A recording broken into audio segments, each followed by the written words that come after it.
Bonjour à toutes et à tous. Donc je remercie l'Université permanente et Georges Farjas de cette invitation, qui bien sûr a eu lieu aussi par le truchement de mon ami Thierry.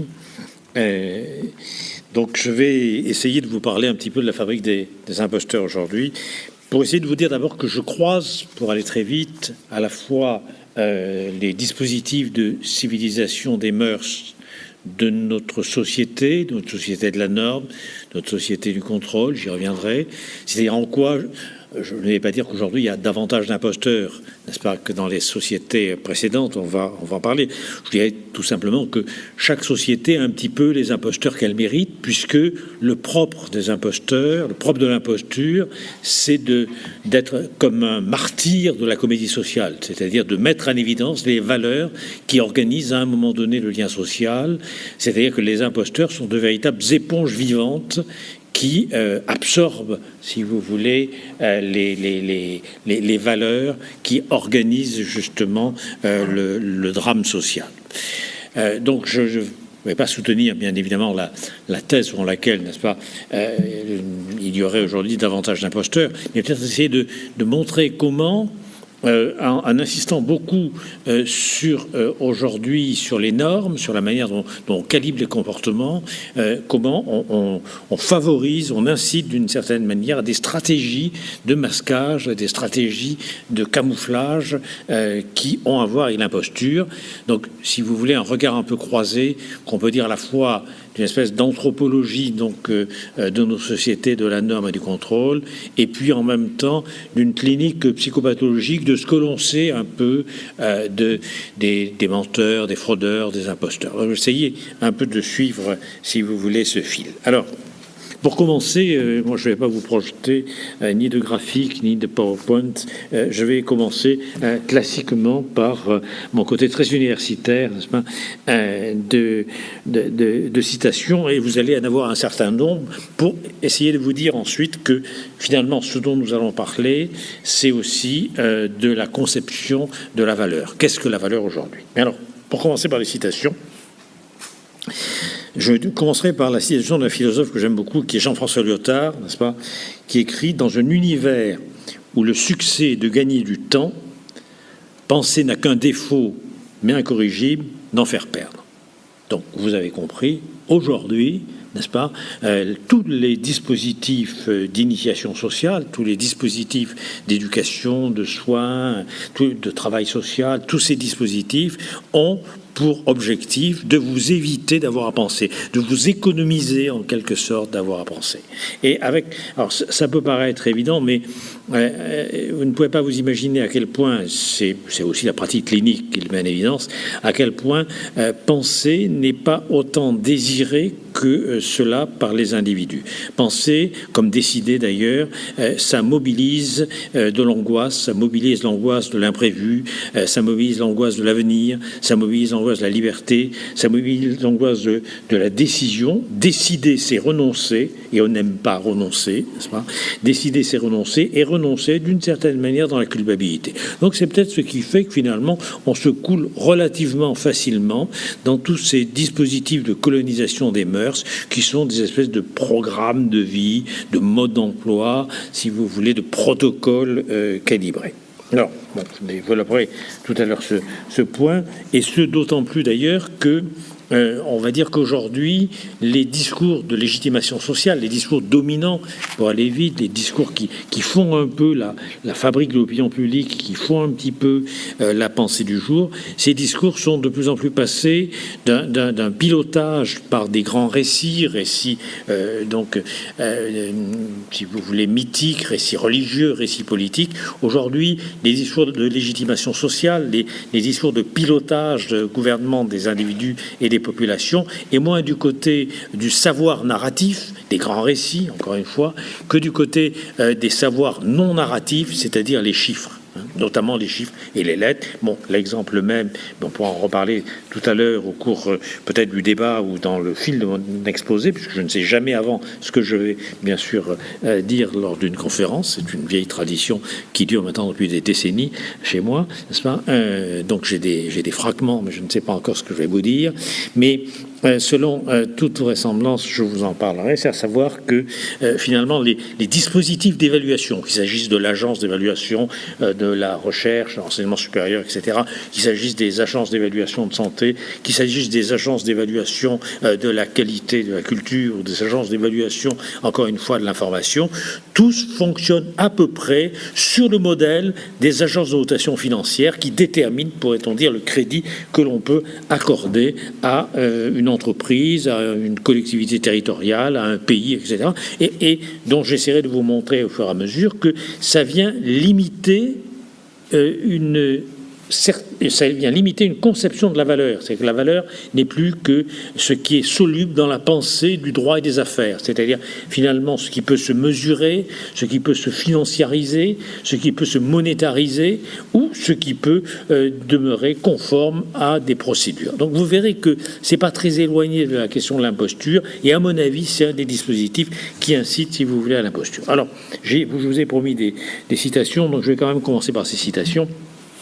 Deuxième citation, c'est également une citation, si vous voulez, d'un philosophe, qui est Giorgio Agamben, qui dit « Le citoyen libre des sociétés démocratico-technologiques, les nôtres, est un être qui obéit sans cesse dans le geste même par lequel il donne un commandement. » Donc, vous allez dire à quel point nous sommes pris, n'est-ce pas, dans une chaîne de production des comportements, dans un système, encore une fois, qui nous assigne à des places qui sont des places fonctionnelles, des places instrumentales, et qui ne requièrent pas, c'est le lien par rapport à la citation précédente, qui ne requièrent pas d'avoir à penser, qui ne requièrent pas d'avoir même un état d'âme, n'est-ce pas? Et c'est le gros problème, d'ailleurs, de nos sociétés techniques, c'est que l'emprise de la technique est telle que la technique ne requiert pas de penser, elle n'exige pas, si vous voulez, de réfléchir, elle n'exige pas une réflexion morale, elle n'a pas d'état d'âme, n'est-ce pas? La technique, elle exige une exécution.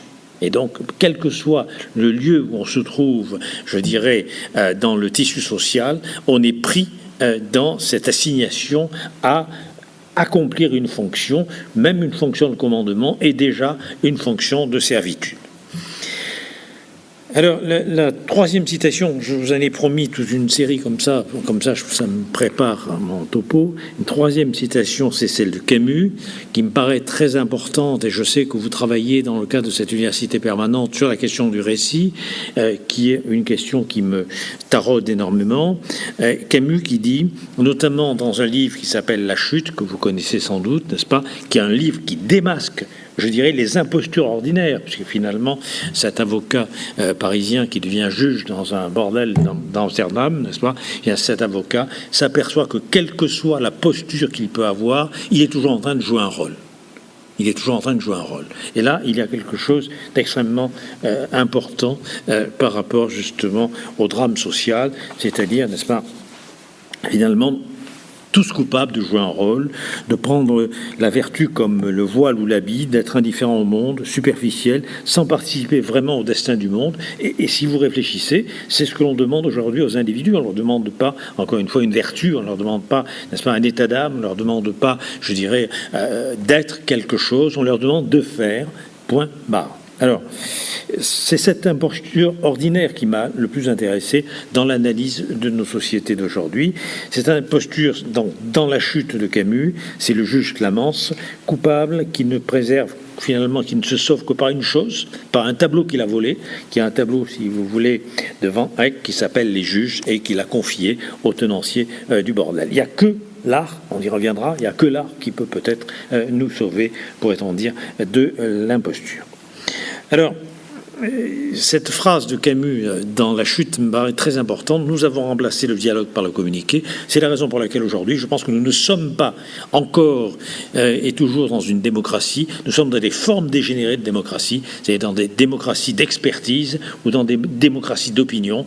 Des démocraties d'expertise, ça veut dire qu'on confie aux experts le soin de décider pour nous et voire n'est-ce pas, les politiques cherchent une légitimité du côté de l'expertise, dont, encore une fois, elle me paraît aussi frauduleuse, pourrait-on dire, que les prédictions de Nostradamus des agences de notation financière.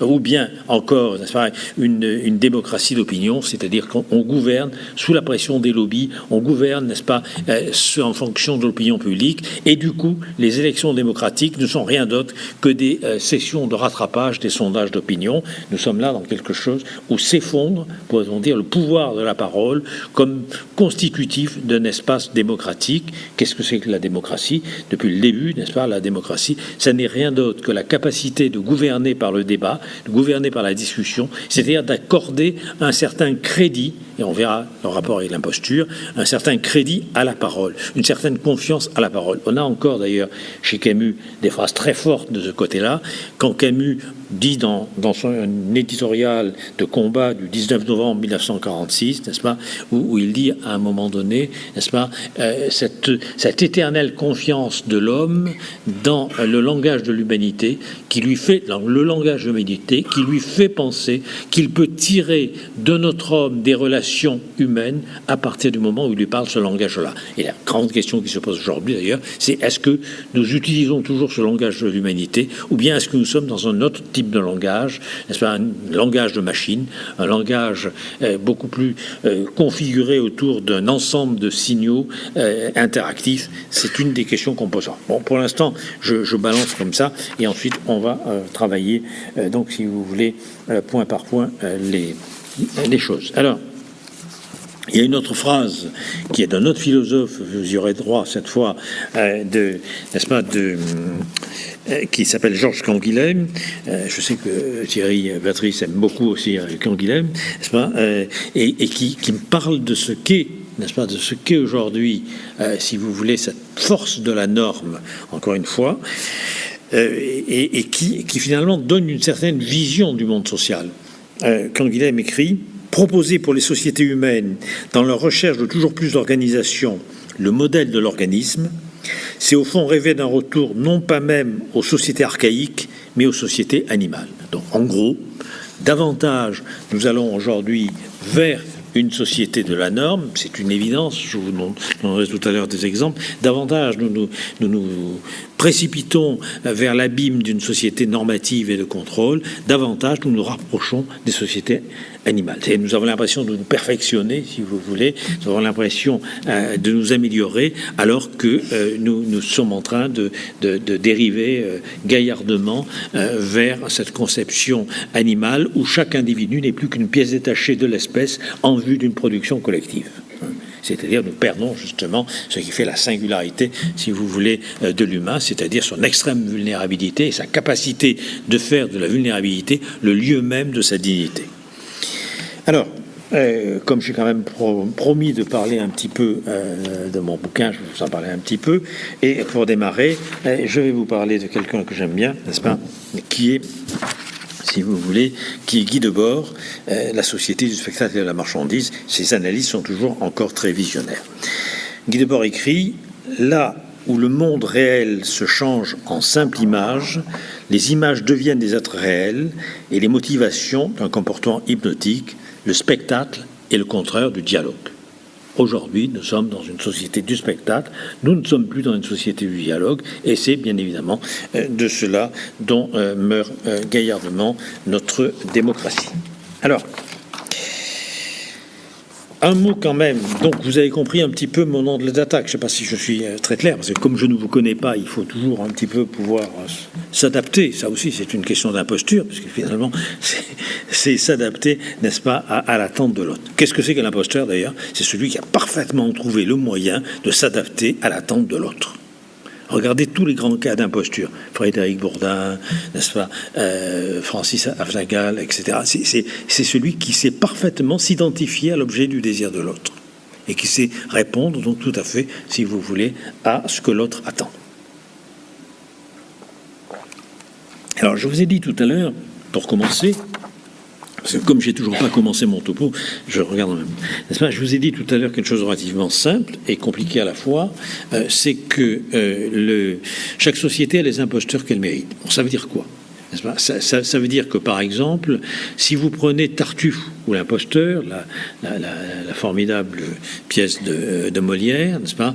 Si vous prenez Tartuffe ou l'imposteur, on voit bien que pour répondre à la demande de l'autre, qui est une demande, bien sûr, de croyants, de personnes qui ont la foi, il s'agit de faire tous les signes, d'accomplir tout le rituel, tout le cérémonial qui accrédite la thèse chez l'autre, selon laquelle je suis un dévot, quelle que soit par ailleurs, bien évidemment, ma foi ou son absence, n'est-ce pas ? Et donc, par conséquent, on voit très bien, si vous prenez des histoires d'imposteurs tout au long des siècles, c'est très intéressant parce qu'on voit très bien que la stratégie d'imposture varie énormément en fonction des valeurs, des religions d'une époque, par exemple, en fonction des mythes d'une époque, et donc, si à cette époque-là, il s'agit de faire semblant d'avoir la foi, eh ben, ça va être à une autre époque de faire croire qu'on est le retour, la réincarnation de Jeanne d'Arc, n'est-ce pas ?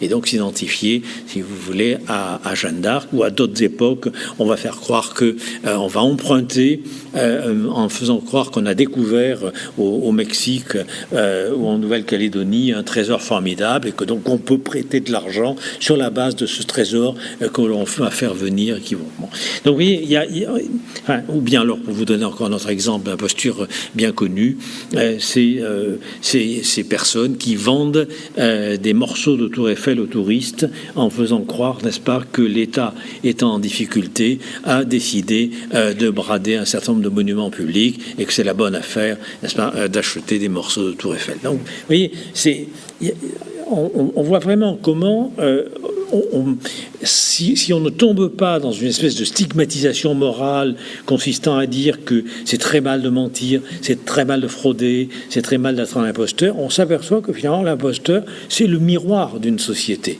Il renvoie en quelque sorte ce qui reflète, si vous voulez, ce sont les valeurs d'une société, ce sont les valeurs en cours, c'est-à-dire celles qui effectivement comptent. Alors, on peut aujourd'hui, par exemple, s'étonner que tel ministre du budget chargé de lutter contre la fraude fiscale puisse être suspecté lui-même de mensonge, puisse être suspecté lui-même, si vous voulez, de frauder, etc. On peut s'étonner, encore une fois, que tel rabbin qui représente une autorité morale, finalement, ait triché sur ses diplômes et fait écrire ses livres par, entre guillemets, des nègres, voire, n'est-ce pas, lesquels avaient plagié d'autres bouquins. On peut s'étonner que l'ex-ministre de la Recherche et enseignement supérieur allemande, proche d'Angela Merkel, soit contrainte à démissionner parce que l'université lui a retiré son doctorat en l'accusant de fraude, n'est-ce pas, pour plagiat. On peut s'étonner que tel avocat très célèbre ayant défendu Saddam Hussein soit lui-même, n'est-ce pas, un escroc. On peut s'étonner que tel économiste du Portugal qui a couru sur toutes les scènes médiatiques possibles et inimaginables, n'est-ce pas, en disant que l'austérité était une erreur fondamentale, en démontrant par X, Y et Z que... Bon, et on peut s'étonner, mais... finalement, si vous réfléchissez, ils ne font que révéler ce que l'opinion attend. C'est-à-dire, ils ne font que répondre, n'est-ce pas, à une commande de service.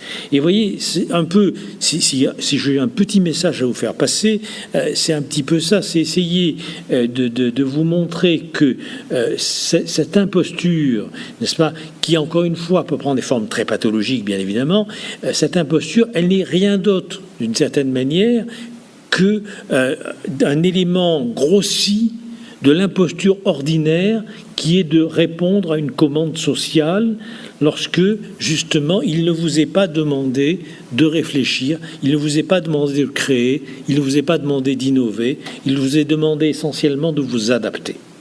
C'est-à-dire dans la société d'adaptation qui est la nôtre, finalement, l'imposteur, il est comme un poisson dans l'eau. Et si vous prenez telle interview de tel ex-ministre des Finances disant à quel point il est très malheureux d'avoir menti et au président de la République et d'avoir menti à ses collègues, etc., vous regardez ce que j'ai fait, vous regardez sa prestation et vous vous dites, ce mec, il est vraiment génial. C'est un très bon élève. C'est-à-dire qu'il sait parfaitement, vous ne le croyez pas davantage que quand il a juré qu'il n'avait pas le compte en Suisse, c'est pas le problème. Voyez, mais vous vous dites, il sait parfaitement accomplir la prestation rhétorique qui est attendue de lui. C'est-à-dire que, pour le dire autrement, ce qui compte, c'est pas le vrai. Pour ça que je vous ai cité Guy Debord. Ce qui compte, c'est pas le vrai. C'est un spectacle qui, finalement, donne du crédit à quelqu'un qui ne le mérite pas par ses actes ou par sa vertu, mais simplement par la performance qu'il accomplit. Alors, si vous réfléchissez, je pourrais vous donner des exemples cliniques tout à l'heure de cas pathologiques, mais si vous réfléchissez, c'est quand même notre modèle éducatif. C'est quand même notre modèle de socialisation. N'est-ce pas ? C'est-à-dire, en gros, la capacité d'accomplir des actes, n'est-ce pas, qui répondent à une commande sociale ou une commande technique, à une commande cognitive. Et ça, c'est un point très important. Dans le champ qui est le mien, si vous voulez, pendant très longtemps, on peut dire que ce que la psychanalyse a pu apporter, elle n'a pas toujours apporté le meilleur, c'est notre problème, mais ce que la psychanalyse a pu apporter, n'est-ce pas, c'est quand même cette idée que ce qui était important, ça n'était pas ce que faisait quelqu'un, mais ce qu'il était dans ce qu'il faisait. C'est-à-dire, ça, si on emploie un gros mot, n'est-ce pas, sa présence ontologique, si vous voulez, dans ses comportements. Bon, en gros, vous pouviez recevoir un patient qui vous paraissait fou comme un lapin, il n'était pas pour autant psychotique au sens psychiatrique ou psychanalytique du terme, n'est-ce pas ? Il avait des symptômes qui étaient très, très, très exubérants, mais bon, c'est ça. Ces symptômes étaient une espèce d'expression, de blessure de mémoire, de souffrance de son histoire. Bon, ça faisait du tumulte, du tapage. C'était un tapage symptomatique, mais pour autant, structurellement, n'est-ce pas, on ne pouvait pas le considérer dans sa position subjective comme fou.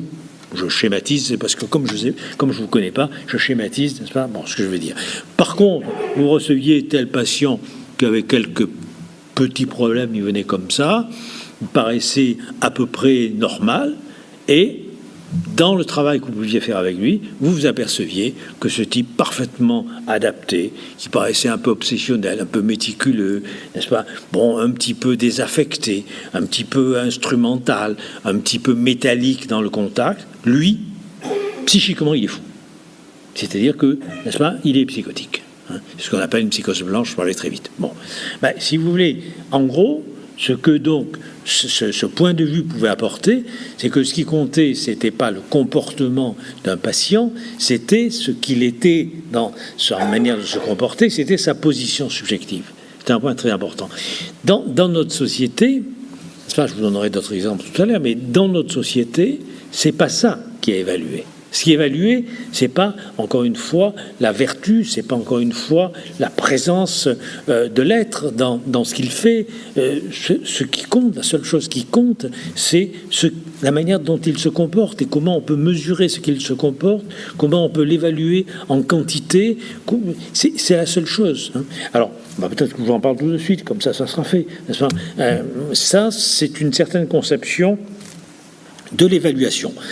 C'est-à-dire que les nouvelles formes sociales de l'évaluation, j'ai parlé tout à l'heure des agences de notation financière, n'est-ce pas, fonctionnent de la même manière. Comme vous le savez, les agences de notation financière n'ont jamais prévu les crises. Ni en 1929, où avant le jeudi noir, les titres étaient au plus haut, ni en 1996-97, ni en 2000, ni en 2007, ni en 2008. Jamais les agences de notation financière n'ont eu la capacité de prédire objectivement une crise qui allait émerger. Elles se sont chaque fois plantées. Et la manière même dont elles établissent, n'est-ce pas, le crédit que l'on peut accorder, si vous voulez, à un État, ou à une entreprise, ou à une collectivité, la manière dont elles établissent cela, c'est quoi ? C'est en gros un accord d'experts mélangeant des critères extrêmement hétéroclites, à la fois quantitatifs, qualitatifs, d'opinion, de rumeurs et autres, permettant de donner une note. Bon, ben une fois que vous avez intégré ce système-là, il ne faut pas oublier aussi qu'il y a des conflits d'intérêts, puisque depuis 1970, les agences de notation financière sont financées par ceux qui sont les plus intéressés au crédit, bien sûr, n'est-ce pas? Donc, il y a un changement, bien évidemment, il y a un changement dans la manière de rémunérer les agences de notation financière qui impacte, bien sûr, sur leurs conclusions. Bon, ben, une fois que vous avez pris en compte cela, et si j'avais 2 heures de plus, je pourrais vous montrer que toute la psychiatrie est prise aussi dans ce modèle-là, n'est-ce pas?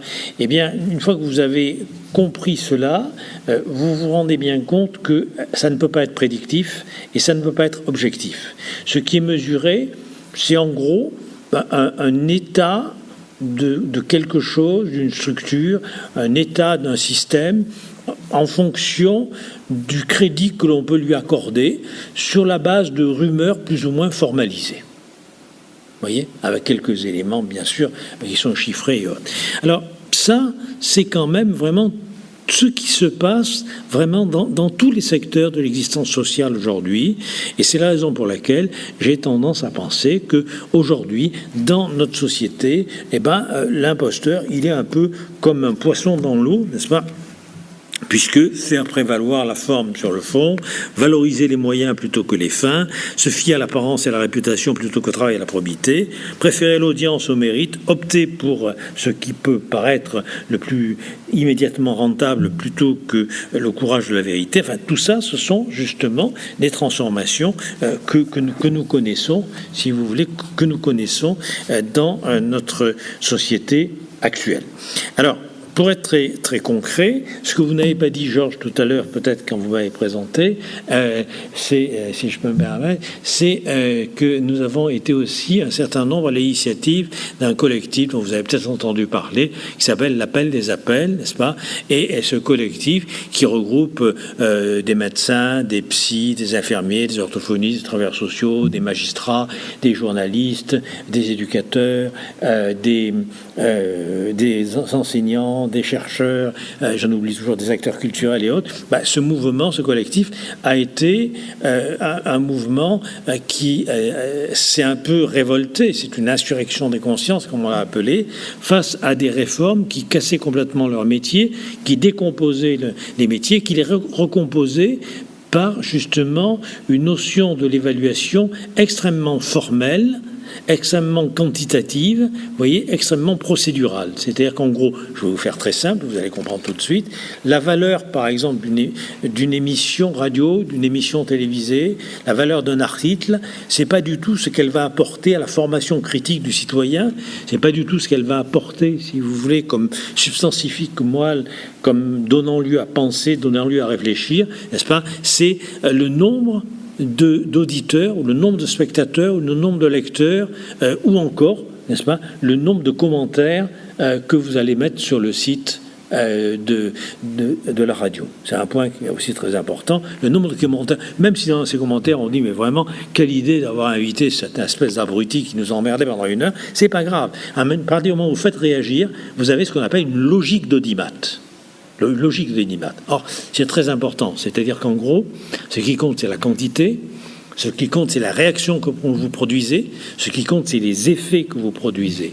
Et donc, un bon journaliste aujourd'hui, c'est un journaliste qui peut inviter ou qui peut faire des émissions radio, télévisée, etc., qui produit des réactions. C'est pour ça que je vous ai cité Debord, n'est-ce pas, sur la société de la marchandise du spectacle. Qu'est-ce que c'est que le spectacle? C'est ces images, si vous voulez, que l'on prend pour des choses réelles. Pour aller vite. Alors, cette logique d'audimat, qu'est-ce que c'est? C'est le cheval de Troie d'une logique du marché dans des secteurs de l'existence sociale qui jusque-là n'étaient préservés. C'est-à-dire, en gros, il s'agit de vendre. Il s'agit de vendre son émission, il s'agit de vendre son article, il s'agit de vendre, si vous voulez, sa prestation. Alors, si on réfléchit 30 secondes, la première chose que l'on peut dire, c'est cette capacité de vendre les apparences. C'est quoi? C'est le propre de l'imposture. L'imposteur, c'est quoi? L'imposteur, vous savez que c'est la même étymologie latine, imposteur et impôt. L'imposteur, c'est celui qui finalement prélève dans la bourse d'autrui pour pouvoir se répondre à ses propres besoins. Tartuffe ou l'imposteur, n'est-ce pas, Tartuffe fait les signes qu'il faut pour accréditer, n'est-ce pas, auprès d'Orgon sa foi, sa dévotion, pour lui piquer ses biens et pour lui piquer sa femme. Donc, si vous voulez, l'imposteur, c'est ce qu'on appelait aussi un chevalier d'industrie, c'est celui qui vit d'expédients aux dépens d'autrui, c'est-à-dire aux dépens du crédit qu'il peut obtenir d'autrui en lui ayant vendu ses apparences, en lui ayant... on va dire que l'imposteur, c'est vraiment par excellence la figure anthropologique de l'humain dans notre société, puisque l'imposteur, c'est un entrepreneur de lui-même. C'est-à-dire qu'en gros, il fait tourner sa petite entreprise. Donc, en gros, c'est l'individu comme micro-entreprise libérale, autogérée, ouverte à la concurrence, à la compétition sur le marché des jouissances existentielles. Bon, vous comprenez bien que là, il y a une très grande proximité entre la manière dont notre société, notre civilisation fabrique, en quelque sorte, n'est-ce pas, l'humain, et la stratégie d'imposture. C'est ce point sur lequel je voulais... Alors, je vous ai parlé de la logique d'Audimat. Il ne faut pas croire que la logique d'Audimat, n'est-ce pas, elle n'opère que dans le champ de l'information, que dans le champ de la radio, de la télévision, de la presse. La logique d'Audimat, vous l'avez partout. Quand vous prenez, par exemple, l'hôpital, Thierry, je parle sous ton contrôle, n'est-ce pas, quand vous prenez l'hôpital avec la tarification de l'activité, la T2A, ça veut dire quoi? Ça veut dire qu'en gros, la valeur d'un acte de soin dépend de ce qu'il rapporte au pôle médico-chirurgical. Ça veut dire que, si vous voulez, combien ça vaut un sourire de schizophrène? 0. Combien ça vaut, n'est-ce pas, la main que l'infirmier va poser sur votre avant-bras au moment où vous allez passer dans la machine infernale de l'IRM ou du scan? 0. Qu'est-ce que ça vaut la clinique? Qu'est-ce que ça vaut la tension même où quelqu'un va vous demander comment les symptômes sont venus? 0. Qu'est-ce qui compte? Ce qui compte, c'est ce qui est technique. Ce qui compte, c'est ce qui est chirurgical. Ce qui compte, c'est ce qui rapporte du fric au pôle médico-chirurgical. Ça produit quoi? Vous ne le savez pas, mais vous le savez sûrement. Ça produit des stratégies d'imposture. C'est-à-dire que, par exemple, il y a des logiciels, n'est-ce pas, qui apprennent aux médecins hospitaliers à optimaliser les actes de soins. Ça veut dire quoi? Ça ne veut pas dire optimaliser, rendre meilleur le soin qui vous est dispensé. Ça veut dire qu'on leur apprend à surfacturer les actes de soins, ce qui n'est bien évidemment ni moral, ni économique. N'est-ce pas?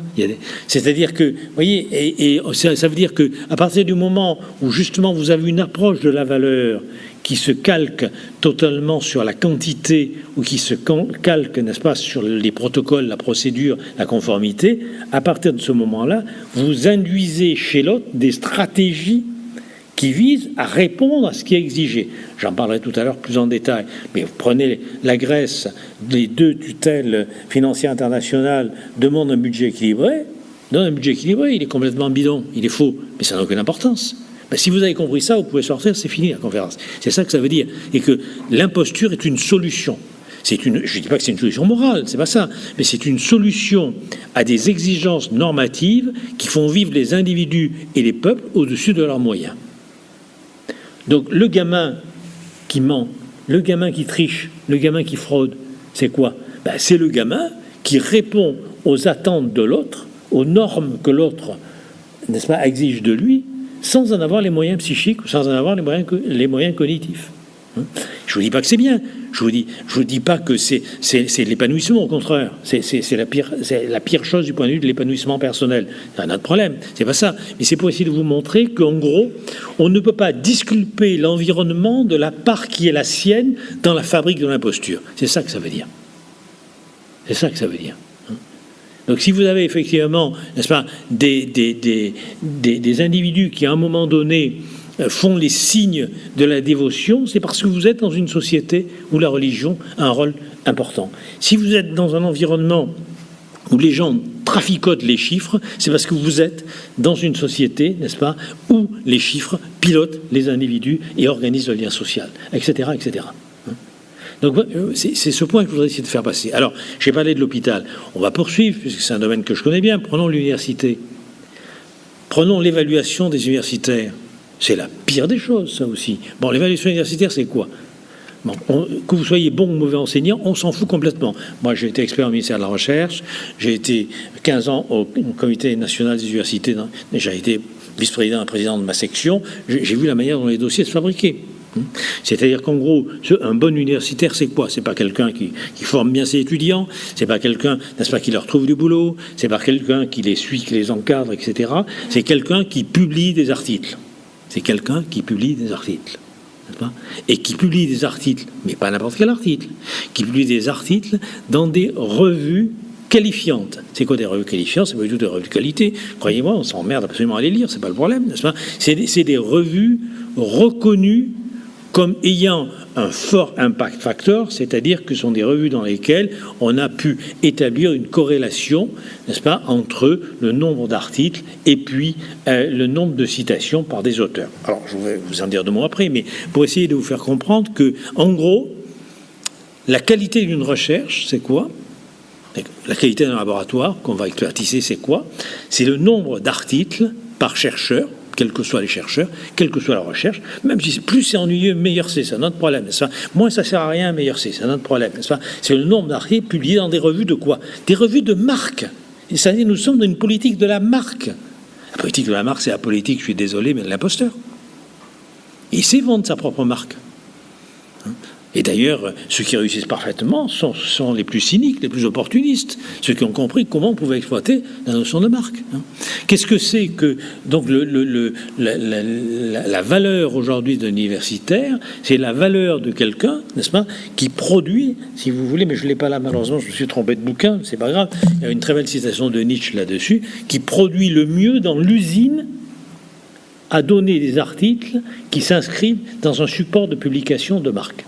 Vous voyez, ce qui compte, réfléchissons 30 secondes, puisqu'on est là un petit peu pour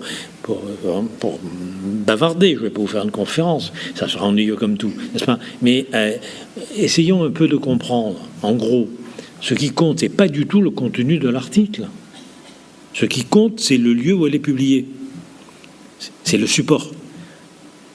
Il vaut mieux publier un article complètement nul que personne n'ira. De toute façon, les articles qui sont publiés dans nos revues internationales ne sont absolument pas faits pour être lus. Je crois qu'il y en a 70% qui ne sont pas lus. C'est pas grave, ou 80%. C'est pas grave. C'est fait pour être publié. Et c'est fait pour avoir une étiquette à publier dans Nature, Science, etc. Bon. En même temps, c'est un degré qui mesure la conformité de votre insertion dans un réseau d'hégémonie intellectuelle et linguistique. Si vous prenez les auteurs de Science, Nature, vous avez entre 70 à 80% qui ont une adresse aux États-Unis ou en Angleterre. Donc ce qu'on va mesurer, vous voyez, c'est pas la qualité de l'article produit. Ce qu'on va mesurer, en gros, c'est le lieu où il est publié, donc la marque. Et ce qu'on va publier et ce qu'on va mesurer en même temps, c'est son degré de proximité avec les centres de pouvoir éditoriaux. Par exemple, moi, il se trouve que j'ai été, maintenant je refuse, mais j'ai été longtemps expert de différentes revues. Alors c'est intéressant parce que vous recevez le même article du même auteur, mais il ne cite pas les mêmes personnes dans son article en bibliographie.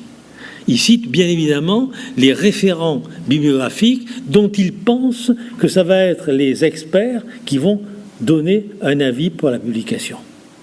Vous avez là, bien sûr, c'est de l'imposture à la petite semaine, c'est de l'imposture ordinaire, mais je crois qu'il faut bien le comprendre comme un symptôme. Le symptôme de quoi? Le symptôme d'une maladie de civilisation qui est la nôtre, c'est-à-dire d'une civilisation de la norme. Vous voyez, comme le disait un paléontologue, n'est-ce pas, lors d'un colloque récemment auquel je participais, c'est le type qui a trouvé, n'est-ce pas, une dizaine de dents dans le rift africain, n'est-ce pas, dents qui datent de plus de 8000 ans, eh bien, il ne va pas publier un article dans une revue pour faire état de sa découverte, il va publier 8 articles, un par dent, ça va augmenter son taux de productivité scientifique. Vous voyez. Alors vous riez, mais je vous jure que c'est absolument déprimant quand vous êtes en plein là-dedans, pour ça que d'ailleurs j'ai quitté, n'est-ce pas, c'est complètement déprimant parce que vous vous apercevez des stratégies que vos jeunes collègues, notamment, il n'y a pas que les jeunes, il y a aussi les vieux, n'est-ce pas, ont pour essayer de répondre à quoi? De répondre au fait qu'il faut produire des articles intéressants, on s'en fout complètement. Des articles qui apportent quelque chose à la recherche, on s'en fout complètement. Des articles qui apportent quelque chose à la pratique thérapeutique, on s'en fout complètement. Non, des articles qui apportent quelque chose au laboratoire pour lui permettre d'être accrédité, d'avoir une bonne expertise, une bonne note, si vous voulez, A+, si possible, et ce qui permet crédit, poste, etc. C'est un point qui est extrêmement important, et dites-vous bien qu'il domine dans notre société, qui est une société de la marchandise et du spectacle. Bon. Alors, je vais peut-être un peu commencer mon topo, mais vous voyez, ce que je voudrais essayer de vous montrer, c'est comment l'imposture, eh bien, elle nous amène forcément à réfléchir sur les valeurs qui organisent le champ social. C'est ça que je voudrais essayer de faire passer comme idée. Et comment aujourd'hui, dans une société normative, dans une société de contrôle, justement, ceux qui répondent le mieux peut-être à ce que notre société attend, c'est finalement l'imposteur, c'est la stratégie de l'imposture. Alors, vous voyez par exemple, prenez la question des bulles spéculatives financières. Bon, il n'y a pas que dans la finance d'ailleurs que des bulles spéculatives, dans la recherche aussi, je vous le garantis. Bon, il faut bien comprendre que dans l'approche que je vous propose, ces bulles spéculatives ne sont pas des erreurs ou des dysfonctionnements du système. C'est au contraire ce qui le fait fonctionner.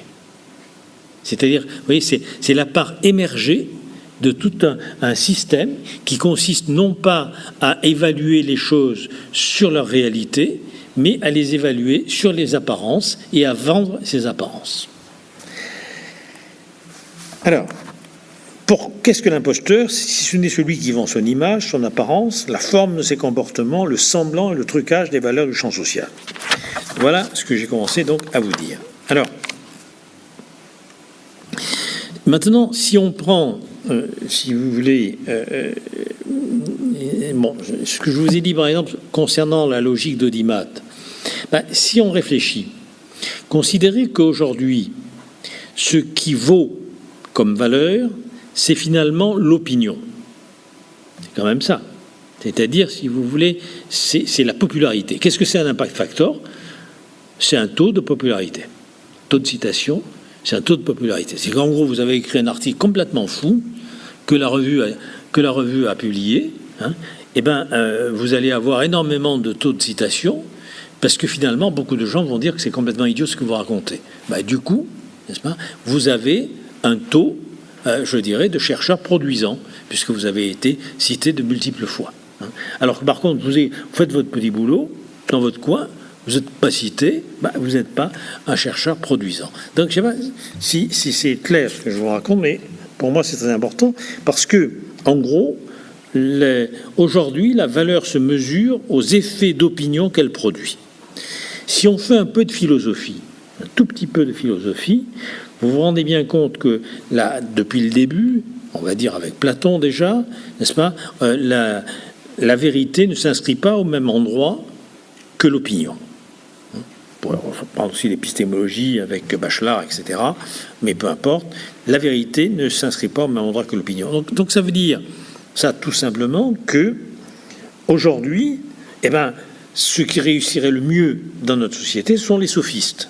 Et on peut se dire que d'une certaine manière, les politiques qui réussissent le mieux, ce sont les sophistes. Et ceux qui vendent, non pas, si vous voulez, non pas ceux qui réfléchissent, non pas ceux qui ont le courage de la décision, non pas ceux qui portent des valeurs, qu'elles soient démocratiques ou autres, n'est-ce pas? Ce sont ceux qui finalement vendent pour persuader, pour convaincre. Et on est vraiment dans une société de la publicité et du spectacle. Et c'est là où, si vous faites le lien avec l'imposture, l'imposteur, c'est celui qui impose, qui prend un impôt en prélevant sur l'autre pour payer sa dette, vivre au crédit d'autrui. C'est-à-dire que c'est celui qui en impose. Mais réfléchissons 30 secondes. Celui qui en impose, est-ce que ça n'est pas le modèle même qui accourt dans notre société? En imposer. Alors, là, je vais aller plus dans le détail, surtout que je ne sais plus combien de temps j'ai, mais c'est pas grave, n'est-ce pas? Si vous voulez, ce que j'essaie de vous dire aussi, C'est qu'en gros, on est dans une société qui civilise ses mœurs, c'est méchant de le dire comme ça, mais à la manière, n'est-ce pas, de la société Findus, vous savez, là où on a trouvé de la viande de cheval qui était vendue pour la viande de bœuf. Bon. Ça veut dire qu'en gros, on va tout à fait mesurer la trajectoire du produit. On va mesurer les étiquettes déposées sur les boîtes du produit, mais on ne va pas essayer de savoir ce qu'il y a dans le produit. Eh bien, c'est comme ça, aujourd'hui, qu'on évalue les chercheurs, les enseignants, les évaluations scolaires. C'est pareil. Prenez les évaluations scolaires, n'est-ce pas ? On sait bien depuis très longtemps, il y a eu des tas de recherches en sciences de l'éducation là-dessus, on sait bien depuis très longtemps, par exemple, que au fur et à mesure du temps, les élèves réussissent mieux les tests scolaires qu'on leur fait passer. Ce qui ne veut pas du tout dire qu'ils ont davantage appris. Ça veut tout simplement dire, si vous voulez, qu'ils se sont davantage adaptés par un pattern de comportement, par un habitus au sens de Pierre Bourdieu. Il y a une manière de se comporter, une manière de penser. Ils sont de plus en plus adaptés aux questions qu'on leur a posées. Est-ce que vous vous rendez compte ce que cela signifie en termes de pédagogie, de destruction même de la capacité de penser, d'annihilation du désir, de curiosité, si vous voulez, de l'enfant? Est-ce que cela signifie comme absence de confiance dans l'enseignant? Nous sommes dans une société de l'évaluation généralisée. L'ancien président de la République disait, l'ex-président disait que là où il n'y a pas d'évaluation, il n'y a pas de performance. Bon, ce qui veut dire que finalement, si on ne mesure pas en permanence ce que font les individus, ils ne sont pas capables de le faire. Comme si on dit, si on ne mesure pas la capacité respiratoire de quelqu'un, il n'est pas capable de respirer. C'est aussi bête que ça. Mais je vous garantis que c'est... Alors, comment... Bon, je vais y venir, mais comment est-ce qu'on en est venu là ? Et qu'est-ce qui fait qu'aujourd'hui, n'est-ce pas, c'est cette mode de civilisation des mœurs qui fonctionne ? Alors, je vais essayer de vous montrer que ça obéit aux exigences, justement, du type d'économie dans... n'est-ce pas, au sein de laquelle nous évoluons. Ça va être la deuxième partie de mon propos. Mais sur cette première partie, je voudrais encore un petit peu rester, n'est-ce pas ? En gros, on sait très bien, par exemple, avec les QCM, dans les différentes disciplines, on sait très bien que ce ne sont pas des connaissances qui sont apprises. Ça ne répond pas, si vous voulez, aux besoins. Prenons par exemple la pédagogie freinée. L'idée de la pédagogie freinée, ce qui était formidable, c'est de ne pas dissocier l'acquisition de connaissances des questions existentielles que l'enfant pouvait se poser à un moment donné dans sa vie. Et donc, c'est pas n'importe quand qu'on va lui faire apprendre la physique des fluides, c'est au moment où il va se poser des questions concernant la construction d'un barrage dans une rivière qu'il va faire avec des copains. C'est pas à n'importe quel moment qu'on va lui apprendre la botanique, c'est au moment où il va s'intéresser à la cueillette des champignons, etc. C'est-à-dire qu'en gros, on va se saisir du désir pour pouvoir, à partir de ce désir, répondre par une acquisition des connaissances. Rien à voir avec des protocoles stupides, n'est-ce pas, qui aujourd'hui ont cours dans l'enseignement. Il faut voir aussi que ça a un impact formidable, terrible, sur la formation du citoyen. Comment voulez-vous, c'est pour ça que je vous ai donné toutes ces citations au début, comment voulez-vous former des citoyens avec ce mythe d'un sujet entrepreneur de lui-même qu'on met en concurrence avec les autres et qui doit surtout se vendre en répondant aux attentes d'autrui? On ne forme pas un citoyen, là. Et en plus, il doit se vendre en fonction de ce qui, à un moment donné, a cours sur le marché. C'est-à-dire qu'en gros, il doit se saisir dans sa formation des produits qui peut le plus faire mousser après pour pouvoir se vendre. Souvenons-nous, par exemple, n'est-ce pas, de ce que pouvait être l'éducation d'un jeune Athénien au 5e siècle avant Jésus-Christ, temps de Périclès, n'est-ce pas, où finalement il va pouvoir apprendre l'astronomie, il va pouvoir apprendre la physique, il va pouvoir apprendre la médecine, il va pouvoir apprendre l'architecture, il va pouvoir apprendre le droit, pas du tout pour devenir architecte, médecin, astronome, pas du tout. Pas du tout. Il va apprendre tout ça, pourquoi ? Il va apprendre tout ça pour être un bon citoyen, et faire valoir au mieux ses qualités au service de la cité. C'est-à-dire qu'en gros, n'est-ce pas, les connaissances qu'il a pu acquérir ne sont pas là pour répondre aux exigences temporaires du milieu, mais pour sa propre formation. Formation intellectuelle, formation morale, formation philosophique, formation civique. Alors, quels sont les individus à Athènes que l'on va former aux techniques spécialisées, aux enseignements spécialisés? Quels sont les individus qui vont apprendre l'astronomie pour devenir astronome, la médecine pour devenir médecin, la poterie pour devenir potier? Ce sont les esclaves. Donc, en gros, vous faites vite, et vous avez quasiment terminé, si j'ose dire, ma conférence. Nous sommes aujourd'hui dans une société d'esclaves, c'est-à-dire de servitude volontaire, puisque la différence, n'est-ce pas, avec, si j'ose dire, le monde antique, c'est qu'aujourd'hui, on requiert notre consentement pour la servitude.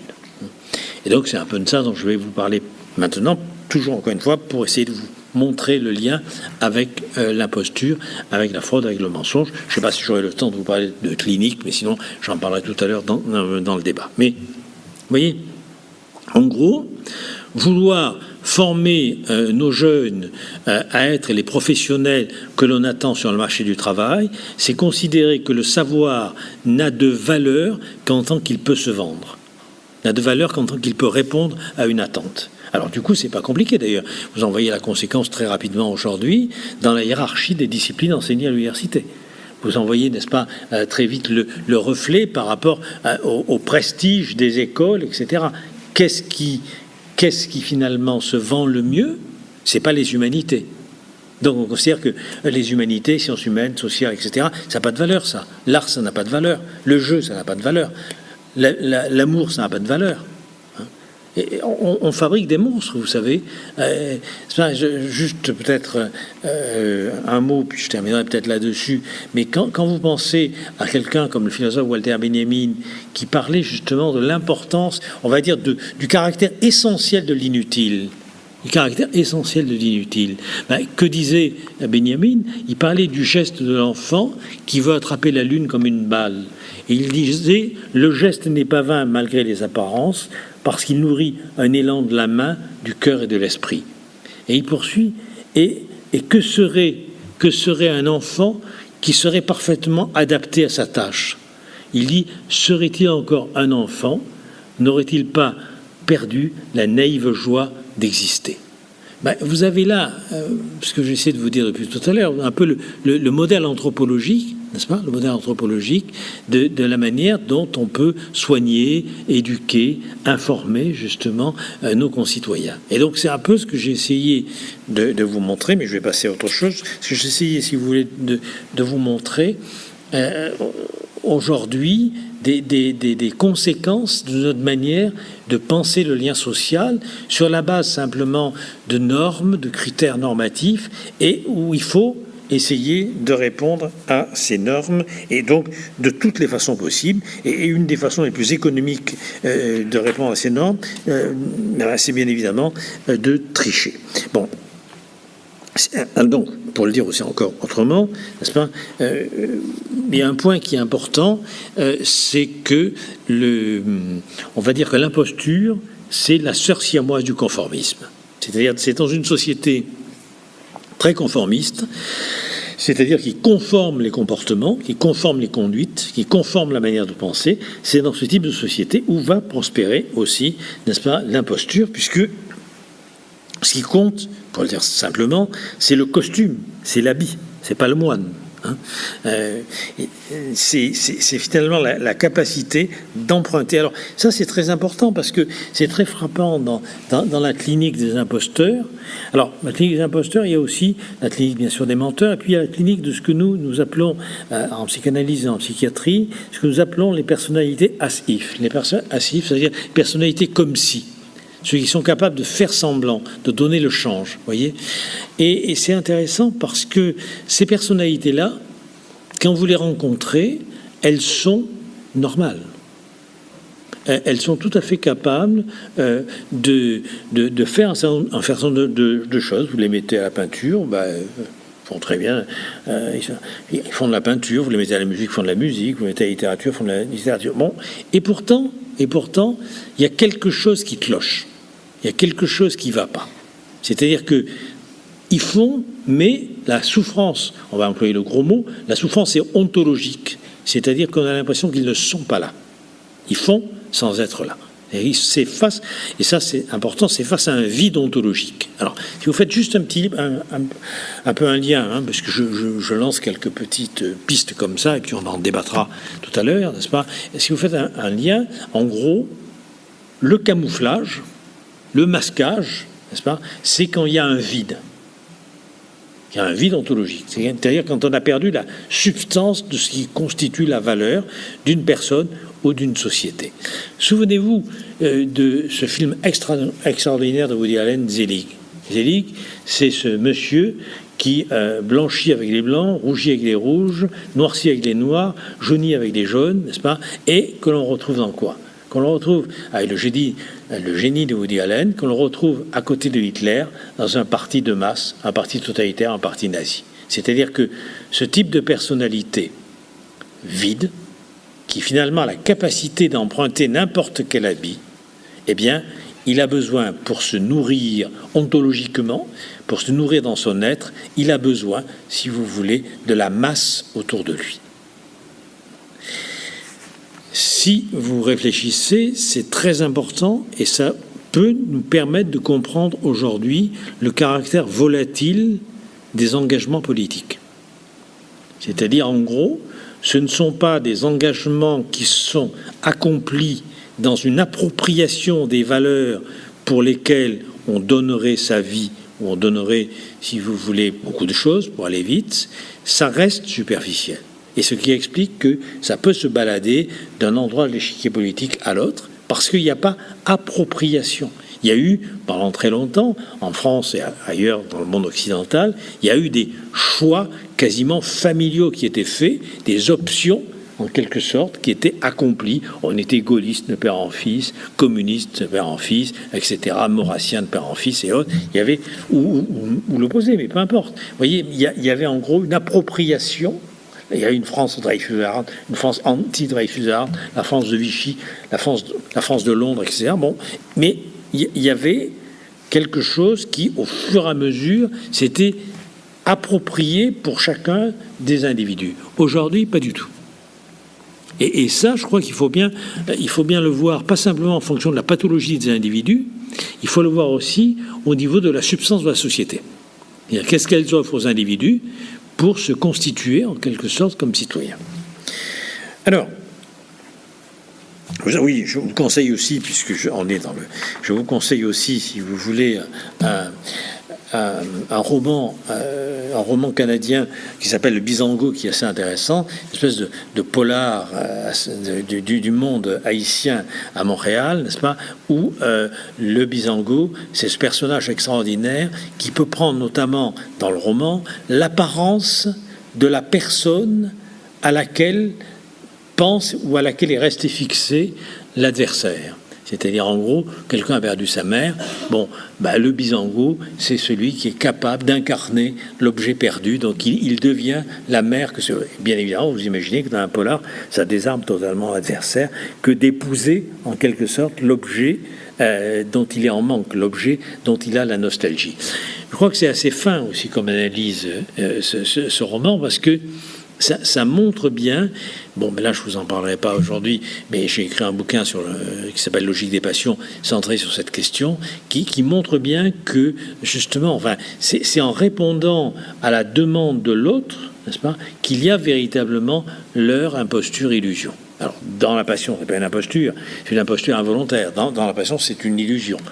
Souvenez-vous de Proust, dire que j'ai gâché des années de ma vie, que j'ai manqué mourir, etc., que j'ai vécu mon plus grand amour pour une femme qui ne me plaisait pas, qui n'était pas mon genre. Ça, c'est la vérité de l'amour, c'est-à-dire qu'effectivement, on vit en quelque sorte les mêmes événements amoureux, mais on n'est pas dans la même histoire. C'est-à-dire que chacun donne à l'autre sa réplique sur une scène, sauf que c'est pas la même pièce qui est jouée pour l'un et pour l'autre. Donc, mais ça, c'est du côté de l'illusion. C'est pas du côté, si vous voulez, c'est pas du côté de l'imposture. Alors, au point où nous en sommes, je voudrais quand même attaquer ma deuxième la deuxième partie, si vous voulez. Donc, ce sur quoi j'ai beaucoup insisté, c'est quand même cette idée, je vais la reprendre, encore une fois, psychopathologiquement parlant, comme socialement parlant, l'imposture, elle est une solution. C'est une solution qui n'est pas morale, mais elle est une solution, n'est-ce pas, pour répondre à des exigences normatives qui vous font vivre au-dessus des moyens qui sont les vôtres. Et donc, les petits mensonges, les petites tromperies, les petites fraudes, etc., relèvent aussi de cet ordre-là. Il suffit de voir, par exemple, chez l'enfant, que le mensonge est quasiment normal dans le développement de l'enfant. Il surgit au moment où l'enfant a besoin de se constituer un espace intime pour éviter l'intrusion de son environnement. Donc, il se camoufle, donc il masque. Alors ça va être des petits mensonges, mais c'est une façon, encore une fois, de se soustraire à l'emprise de l'autre. Alors, le propre chez l'imposteur, c'est qu'il se soustrait à l'emprise de l'autre, mais sauf que, comme il vit de l'autre, il s'offre, bien évidemment, en même temps à cet autre, il s'offre dans quelque chose qui est l'aliénation. Il y a aussi, bon, je vous donne les trucs très rapidement avant de passer à ma deuxième partie, mais si vous voulez, vous avez donc chez l'imposteur, vous allez comprendre le lien par rapport à notre société, vous avez chez l'imposteur une espèce d'hyperadaptation aux idéaux de l'autre, d'hyperadaptation aux normes. C'est-à-dire qu'il n'a pas besoin de se les approprier. Si vous voulez, il n'a pas besoin de changer, il n'a pas besoin de métaboliser les normes. Il suffit qu'il fasse les gestes, il suffit qu'il fasse semblant, et ça marche. Donc c'est pour ça que je vous ai dit que les bulles spéculatives financières de notre époque ne sont que finalement la clé de voûte du système et pas du tout un effet secondaire. Vous avez un film qu'il faut absolument voir qui s'appelle, n'est-ce pas, À l'origine. Je ne sais pas si vous avez vu ce film de Xavier Giannoli qui est très intéressant, où on voit comment un imposteur, à un moment donné, vient répondre à l'attente désespérée d'une population mise au chômage dans une petite ville, n'est-ce pas ? Et il va se mettre à construire une route avec plein de faux, plein de trucs complètement bidons, n'est-ce pas ? Et alors, ce qui est assez extraordinaire, c'est que cette route, n'est-ce pas, elle existe, elle est réelle. Bon, on va la détruire parce qu'elle, quand il se fait attraper, elle ne correspond pas. N'est-ce pas ? Elle ne correspond pas, si vous voulez, aux exigences administratives, mais et c'est intéressant parce que c'est un type qui a été connu parce qu'il a été également épinglé une deuxième fois. N'est-ce pas ? Il a été épinglé une première fois en mars 1997, donc sur cette histoire d'autoroute pour laquelle on avait arrêté un chantier pour préserver une espèce rare de scarabée. Donc on avait mis toute une population au chômage aux alentours. Cet escroc, il arrive. Il fait croire qu'il va reprendre le chantier, il produit des tas de faux papiers, et finalement il obtient de l'argent, et finalement il se prend même à son jeu, puisqu'au début il fait ça pour tirer du fric pour lui, et puis il se prend tellement au jeu que finalement il va mettre même ses propres économies dans son entreprise de tromperie, et il va créer cette route, qui sera détruite et reconstruite quelque temps après. Mais il va faire pareil au moment de la tempête Cynthia, où il va également être aussi, il va jouer les faux sauveteurs, etc. Et vous voyez, et on a comme ça des tas d'exemples, je ne vais pas tous vous les donner, mais où finalement, ce que l'imposteur montre, c'est que ça marche, ça produit des choses, mais que la question qui est jamais posée, c'est pour aller où ? On construit une autoroute, mais qui débouche nulle part. Et là, je crois qu'encore une fois, on ne peut pas simplement dire que c'est lié à la pathologie des individus. Je crois qu'il faut bien prendre conscience que c'est lié à finalement une société qui ne regarde que le compteur, que les chiffres, n'est-ce pas, et qui ne s'intéresse pas à la route, qui ne s'intéresse pas à savoir, si vous voulez, où ils vont. Est-ce qu'il y avait hier des gens qui étaient à ma conférence ? Levez le doigt. Bon, alors je vais pouvoir raconter la petite histoire que j'ai racontée hier soir. Et qui va finalement clore cette première partie sur la notion, si vous voulez, de valeur, puisque j'ai peu de temps pour la deuxième partie. C'est pour essayer de dénoncer ce qu'il en est aujourd'hui d'une société qui pilote uniquement avec des chiffres, donc qui regarde le compteur, qui ne regarde plus la route, et c'est pourquoi elle va dans le décor, bien évidemment. N'est-ce pas ? C'est l'histoire des deux Francis. C'est Francis le prêtre, vous la connaissez ? Vous étiez hier soir, alors. Non, bon. C'est Francis, mais vous avez regardé une vidéo, un truc comme ça, voilà. Ou France Inter, ou France Culture. Et donc c'est de Francis le prêtre et Francis le chauffeur de taxi. Alors ils sont du même village, et puis le hasard veut qu'ils meurent le même jour. Alors passe d'abord Francis le chauffeur de taxi devant le Seigneur regarde ses registres et lui dit: mon fils, tu as mérité le paradis, voilà ton bâton de platine et ta tunique d'argent, va. Arrive alors Francis le prêtre, et le Seigneur regarde son registre et lui dit: mon fils, tu as bien mérité le paradis, voilà ton bâton de chêne et ta tunique de lin, va. Alors Francis le prêtre est un peu étonné, il dit: Seigneur, il doit y avoir une erreur, je ne comprends pas très bien, je connais bien l'autre, on est du même village, c'est une catastrophe. Je comprends pas, moi je me suis dévoué à la cause, à la foi, etc. Le Seigneur dit: mais il n'y a absolument pas d'erreur. Il dit: mais enfin, quand même, écoutez, moi je comprends pas. C'est un type qui picolait sans arrêt, il avait des accidents, c'était une terreur dans le village. Enfin, je comprends pas. Vous lui donnez le bâton en platine et la tunique d'argent. Vous me donnez le bâton de chêne et la tunique de lin. Il doit y avoir un problème. Le Seigneur lui dit: non, il n'y a pas de problème, il n'y a pas d'erreur. Maintenant, nous avons changé notre manière de faire les évaluations. Chaque fois que toi, tu donnais la messe le dimanche, tout le monde s'endormait. Chaque fois que lui conduisait, tout le monde priait. Et je crois que,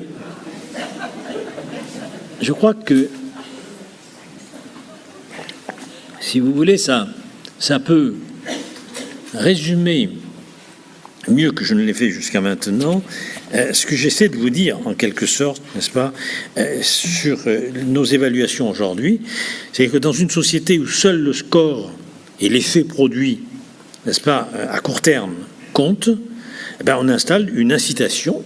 À quoi? Une incitation à trouver des stratégies qui répondent aux attentes sans s'interroger sur la finalité de ces comportements.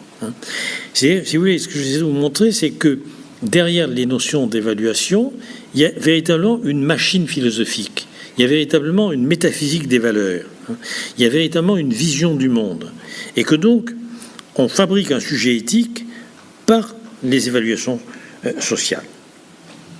Alors, je crois que je vais passer à la deuxième partie, mais je crois que si vous voulez, il y a deux dispositifs qui ont contribué à l'installation d'une société d'imposture. Je crois que le premier dispositif, c'est incontestablement le désengagement de l'État comme volonté générale, volonté souveraine, et c'est la métamorphose de ses fonctions, de ses missions. Je crois que Pierre Bourdieu, le sociologue, nous a magnifiquement montré comment l'État remplit des fonctions analogues à la religion, c'est-à-dire avec ses rites, ses théodicées, et comment, quand l'État abandonne en quelque sorte, n'est-ce pas, ses prérogatives, et quand il les abandonne au marché, qu'est-ce qu'il produit? Il accroît une politique de sanction de la valeur par l'opinion. Donc en quelque sorte, n'est-ce pas, c'est la désorganisation de l'État qui s'est toujours plus convertie, pourrait-on dire, pas seulement au marché en tant qu'économie, mais au marché en tant que vision du monde, n'est-ce pas? C'est cet État-là qui se veut un entrepreneur et qui a formé et qui a transformé les services publics en prestations, je dirais, entrepreneuriales, parce qu'on ne peut pas dire qu'il y a un désengagement de l'État dans ses missions de service public, mais en même temps, il y a un engagement de l'État dans sa volonté de conformer, si vous voulez, ses missions, de conformer ses fonctionnaires, de conformer ses population, encore une fois, n'est-ce pas, de manière entrepreneuriale. Et c'est du faux entrepreneur, bien sûr. Alors, du coup, ça produit, n'est-ce pas, énormément de choses, c'est-à-dire que, du coup, on va dire que, qu'est-ce que je vous ai raconté jusqu'à maintenant? C'est-à-dire que la valeur d'un article, ou la valeur d'une émission, ou la valeur d'un acte, la valeur d'une pédagogie, etc., c'est quoi? C'est pas lié aux efforts qu'elle exige, c'est pas lié aux vertus qu'elle mobilise, c'est pas lié, si vous voulez, à la pensée qu'elle produit, c'est lié à la sanction d'un plébiscite. C'est lié à la sanction d'une popularité. C'est-à-dire qu'on est vraiment dans, pourrait-on dire, le marché des opinions. Et ce marché des opinions n'atteint pas que le médecin, l'enseignant, le chercheur, etc. Ce marché de l'opinion, il atteint les politiques eux-mêmes. C'est-à-dire qu'effectivement, la parole politique aujourd'hui, elle se condamne à la séduction et à la tromperie. C'est-à-dire qu'elle doit se vendre. Elle doit se vendre, et d'une certaine manière, je dirais, pour faire vite et pour faire simple, que nous assistons véritablement à une prolétarisation de la parole politique, n'est-ce pas? Donc, opinion et économie, c'est quand même les deux mamelles du libéralisme dont je vais vous parler tout à l'heure. Alors, le deuxième dispositif, avant que je vous parle de ça, le deuxième dispositif, c'est que aujourd'hui, c'est moins la loi qui organise notre société, c'est-à-dire en gros la partition entre le permis et le défendu, c'est moins la loi, n'est-ce pas? Même s'il y a une inflation des lois, j'essaierai de vous montrer que cette inflation des lois ne correspond pas du tout dans l'esprit des juristes à la loi, elle est davantage une espèce de circulaire de service. Et donc du coup, on va calibrer les comportements comme on calibre les tomates. C'est-à-dire on est dans un maillage normatif de plus en plus grand, on est dans une densification de plus en plus normative, et qui en plus est facilitée par quelque chose d'assez extraordinaire, qui est l'explosion de la technique. Et je crois que l'explosion de la technique, n'est-ce pas, je ne sais pas si je reprends la citation, mais peu importe, sinon, l'explosion de la technique, eh bien, c'est pas simplement une technique, un instrument dont on se sert, c'est aussi ce qui fabrique d'une certaine manière l'individu, c'est ce qui fabrique son humanité. Je vous donne juste au passage une citation du sociologue Adorno. Ce que l'on ne dit pas, c'est que le terrain sur lequel la technique acquiert son pouvoir sur la société est le pouvoir de ceux qui la dominent économiquement. De nos jours, la rationalité technique est la rationalité de la domination elle-même. Elle est le caractère coercitif de la société aliénée. Donc si vous voulez parler la langue de la technique comme on le fait donc aujourd'hui, c'est pas simplement parler des instruments, n'est-ce pas? C'est penser le monde et le vivant d'une certaine manière comme un stock d'énergie à exploiter à l'infini.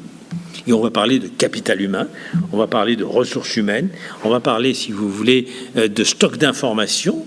Et c'est toute une manière où on va parler gérer son deuil, rien de plus épouvantable, cette expression, gérer son deuil, etc. Et on va du coup faire de chaque individu une espèce de machine à produire du profit et dont on va extraire l'énergie permettant de produire ce profit. Alors, vous voyez, c'est un point très important, c'est un peu de ça dont je vais maintenant vous parler. Alors, oui, peut-être justement encore là-dessus pour essayer de vous faire comprendre, je vais prendre deux. Oui, des Georges. Ah, un quart d'heure. Bon, un quart d'heure. Bon, alors pour la deuxième partie, ça sera très court, mais je vais quand même encore prendre 2 minutes pour la première partie. Je ferai la deuxième partie finalement dans le débat. Alors, si vous voulez, sur la première partie, c'est relativement simple, n'est-ce pas? Si vous voulez, la technique, je vous l'ai dit tout à l'heure, elle n'exige pas que vous pensiez. Elle n'exige pas que vous ayez une réflexion morale. Elle requiert simplement une exécution.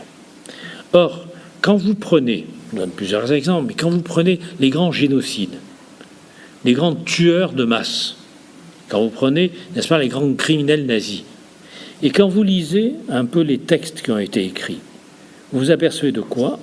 C'est qu'ils ont exécuté professionnellement leurs actes. Ils ont accompli techniquement leurs actes. C'est la défense d'Eichmann, vous vous souvenez, n'est-ce pas? Je n'ai fait qu'obéir aux ordres, j'ai fait ce que je devais faire. C'est le chef de gare auquel on dit près d'Auschwitz, enfin quand même, vous ne sentiez pas, il y avait des choses bizarres quand même qui se passaient. Il disait, moi mon boulot, c'était que les trains partent à l'heure et arrivent à l'heure. Et ça, c'est extrêmement important parce que, bien sûr, je ne vous dis pas que nous sommes dans une société occidentale, dans un truc nazi, c'est pas ça. Bon, mais je veux dire que le fait de penser techniquement le monde n'est pas innocent. Ça ne nous exempte pas une réflexion intellectuelle, philosophique et morale. C'est ça que je veux vous dire. Voyez ? C'est un point qui est extrêmement important. Quand vous lisez même sur les massacres du Rwanda, enfin, etc., partout vous avez ça.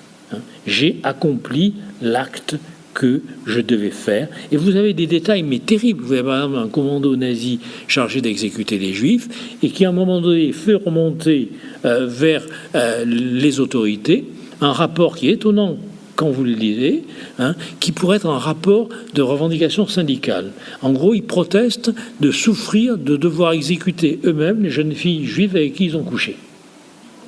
En disant, mais est-ce que ça ne pourrait pas être les autres? Ça ne pourrait pas avoir, n'est-ce pas, une organisation croisée, rationnelle. Quand vous lisez ça, c'est très étonnant.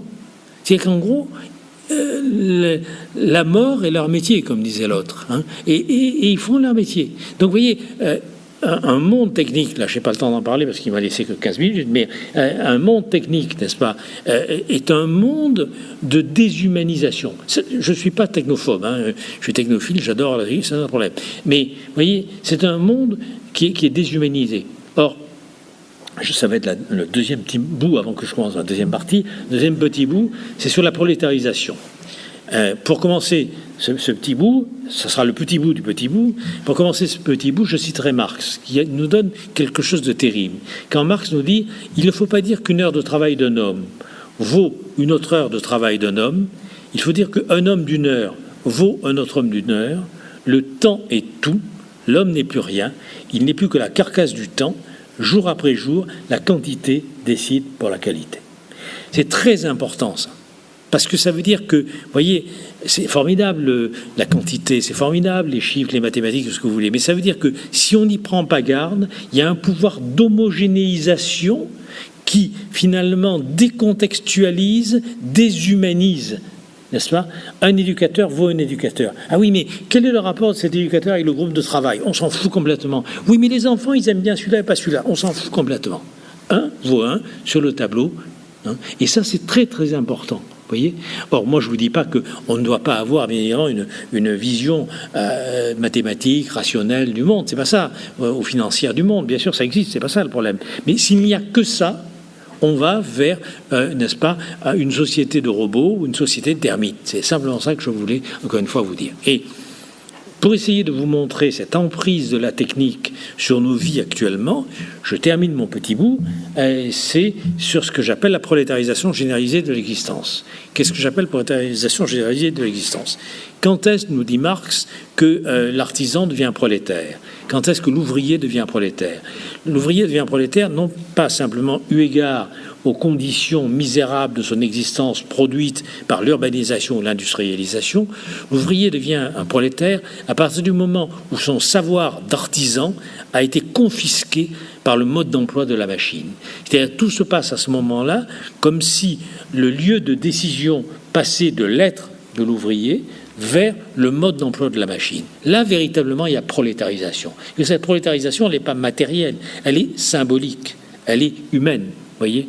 Et la grande philosophe Simone Weil, la philosophe élève d'Alain, dit « Alors on se résigne à nourrir les hommes pour qu'ils servent les machines. » Et bien, moi j'ajoute, c'est ma petite part, que la prolétarisation du paysan, c'est à partir du moment où son savoir de paysan, sa culture de paysan, son savoir-faire ont été confisqués par les exigences de la production industrielle agricole qui lui ont prescrit ce qu'il devait planter, à quel endroit, à quel moment, etc. Là, vous avez prolétarisation.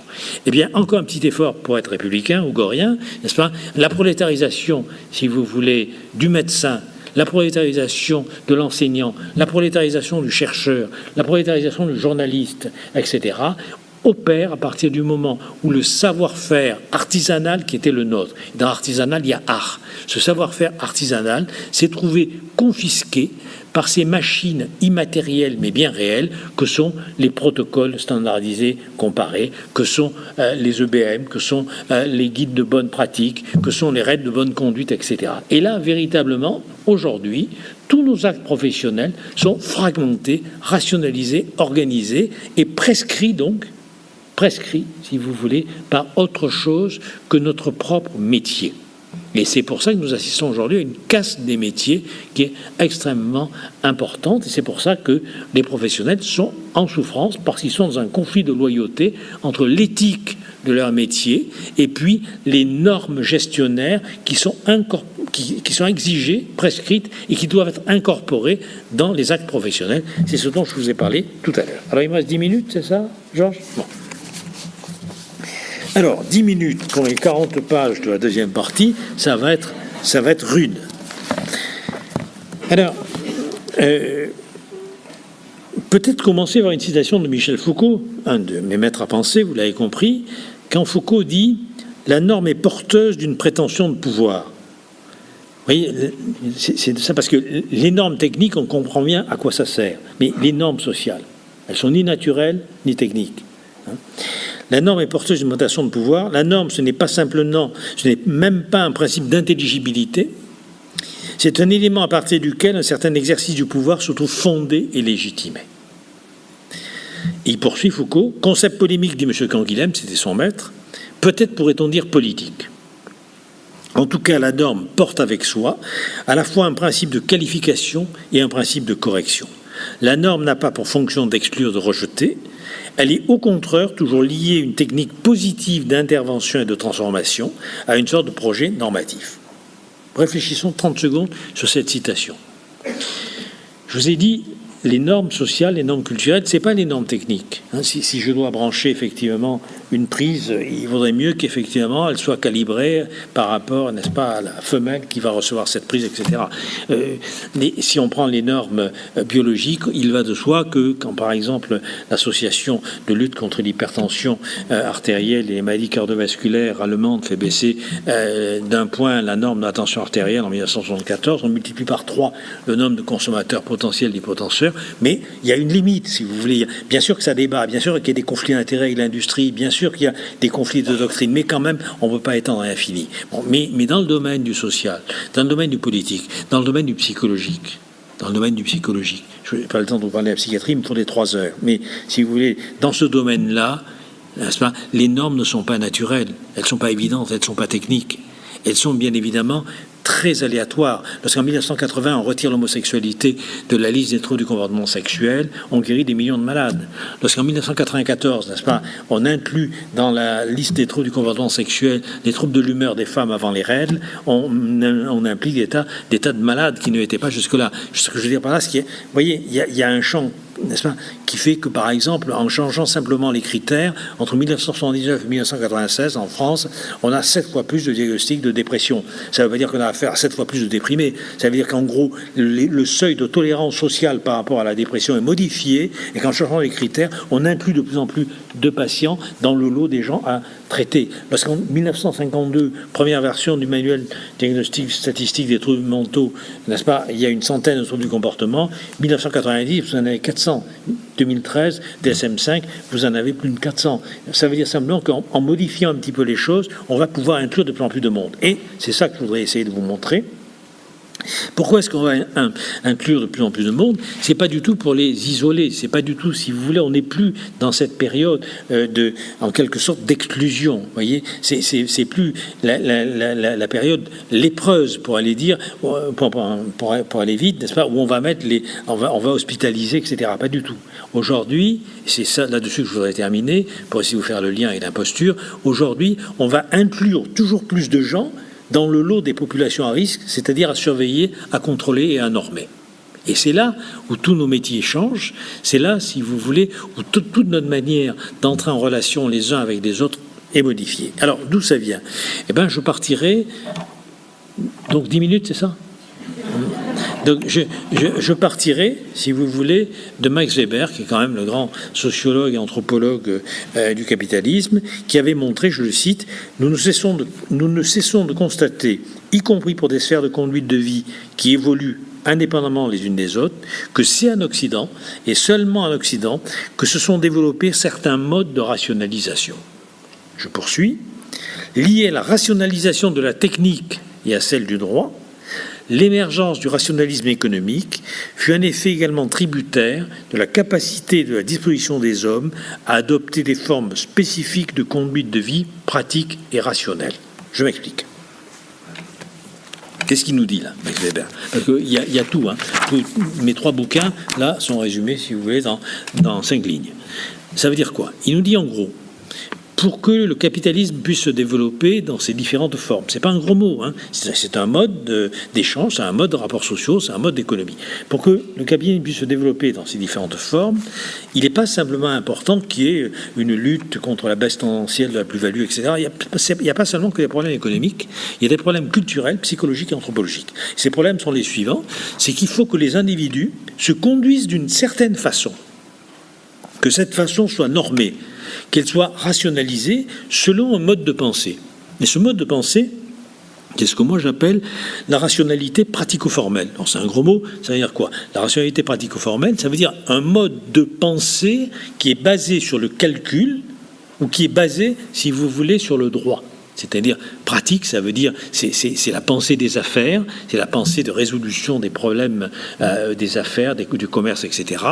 Et formel, ça veut dire, si vous voulez, c'est la technique du droit, c'est la conformité d'un comportement à des textes ou la conformité de textes entre eux, etc. Ça va, je suis clair? Bon.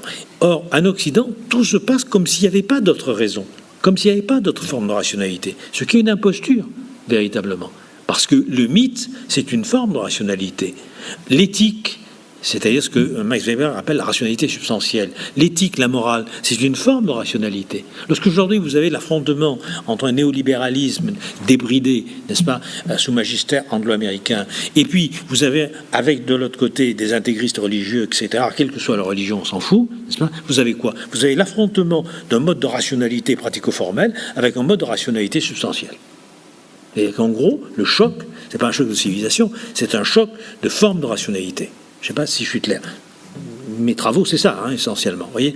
Mais il y a d'autres formes de rationalité, la rationalité systémique, la rationalité théorique, etc. Et tout se passe comme si finalement, en gros, en fonction des exigences de l'économie, en fonction des exigences, si vous voulez, du capitalisme, on avait sélectionné et privilégier une seule manière de penser le monde et de penser l'individu comme capital humain. Vous savez, il ne faut pas se tromper, toutes les réformes conservatrices qui ont eu lieu depuis 30 ans, qui démolissent en gros les acquis de l'État-providence, qui démolissent les protections sociales, qui démolissent ce que Suppiot appelle très justement ici l'esprit de Philadelphie, toutes ces réformes très conservatrices de droite et autres ont été inspirées par le même programme. C'est le programme de l'école de Chicago, des économies de Chicago, pour qui l'homme n'est rien d'autre, n'est-ce pas, qu'une entreprise. Le livre de Gary Becker, prix Nobel d'économie, un des chefs de file avec Friedman de l'école de Chicago, c'est le capital humain. L'homme n'est rien d'autre qu'un capital humain. Voyez. Et donc à partir de ce moment-là, comme il le montre, mais là j'ai pas le temps de développer, comme il le montre, que vous preniez la manière de divorcer, la manière de vous marier, le nombre d'enfants, la mode, la politique d'immigration, la politique des retraites, etc., tout se calcule pour Gary Becker à partir des modèles économiques et il n'y a aucun comportement, aucun élément social ou psychologique qui puisse s'exempter, échapper, se dérober à cette grille d'intelligibilité économique. Bon, cette manière de penser, c'est ça, la rationalité pratico-formelle. Voyez. Or, c'est là où il faut bien voir que nous sommes prisonniers de ce logiciel dont nous n'arrivons pas à sortir. Et que ce qui manque aujourd'hui, c'est une parole politique. Il n'y a pas de parole politique. N'est-ce pas? Pensez à cette grande phrase de Rousseau, n'est-ce pas, dans le contrat social, il y aura toujours une grande différence entre soumettre la multitude et régir une société. Eh bien, nous sommes aujourd'hui dans une incapacité du politique à régir la société parce qu'il a le même logiciel auquel il est complètement aliéné. C'est un logiciel, n'est-ce pas, de rationalité pratico-formelle. Alors, 5 minutes, c'est ça? Alors, la soumission sociale aujourd'hui, justement, c'est ce qu'on appelle les fabriques, si vous voulez, des nouvelles servitudes. Et la soumission sociale aujourd'hui, elle ne va pas se faire de manière disciplinaire, elle ne va pas se faire au nom de la loi, au nom du chef, c'est fini ça. Elle va se faire au niveau, non de la transcendance de discours autoritaires ou de discours religieux ou souverains, mais par des techniques d'assujettissement, par des techniques normatives qui captent les corps, dirigent les gestes, modèlent les comportements au nom du discours de l'institution savante. Et au nom du discours de l'expertise. Et c'est comme ça, vous voyez. C'est-à-dire qu'en gros, comment est-ce qu'on vous soumet aujourd'hui? Étant donné qu'on est en démocratie, même si elle est dégénérée, ça, je vous garantis. S'il me donne 2 heures, je vous montrerai qu'elle est dégénérée. Bon. Mais on est quand même en démocratie. Donc ça veut dire qu'il faut que les gens se soumettent, mais en consentant à cette soumission. Et comment on les fait consentir à la soumission ? On les fait consentir à la soumission, si vous voulez, par l'expertise des comportements. Où on vous dit combien de fois vous devez manger de légumes ou de fruits par jour, combien de fois vous devez baiser par semaine, n'est-ce pas ? Avec quelle lumière tamisée ou pas, combien d'heures de jogging, tout est calibré. L'humain est calibré comme on calibre des tomates. Et les textes de loi eux-mêmes, n'est-ce pas, subissent cette espèce d'inflation et d'enflure de la norme. C'est ce que dit Jean Carbonnier, qui n'est pas un gauchiste, c'est plutôt un doyen de fac de droit, plutôt de centre-droit, pour aller vite, qui dit, en gros, et il dit lui-même, n'est-ce pas, la loi souffre aujourd'hui, l'inflation législative souffre d'inflation et d'enflure, et du coup, la loi n'est plus la loi, elle est bricolée, n'est-ce pas, et on la remodelée, on la bricole sans arrêt, on la reprend sans arrêt, voyez. Il dit, c'est plus qu'une circulaire de service. Et je crois que c'est ça qu'il faut voir. Et vous voyez, c'est un rapport avec ce que je vous raconte tout à l'heure, parce que cette façon de fabriquer du sujet humain, du sujet citoyen, cette façon de fabriquer, c'est une façon de le conformer.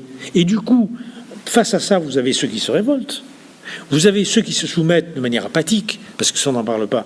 On dit, l'abstention, mon Dieu, l'abstention. Mais l'abstention, c'est la réponse symptomatique à un gouvernement qui n'est plus politique. C'est-à-dire, effectivement, à une apathie, un désintérêt. Vous voyez ? C'est une forme de résistance. C'est une forme haineuse par rapport à la politique. Vous voyez ?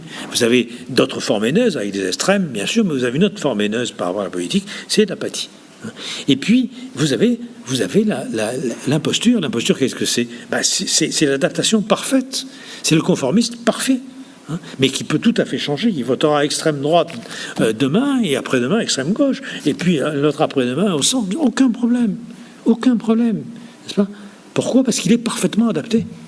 Et donc il est adapté à l'ère du temps. Vous voyez ? Il faut bien voir que l'imposteur, c'est celui qui prend encore une fois les couleurs de l'environnement.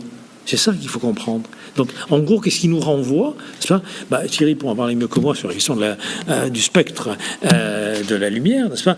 Bien sûr, il renvoie ce qui n'est pas absorbé en quelque sorte.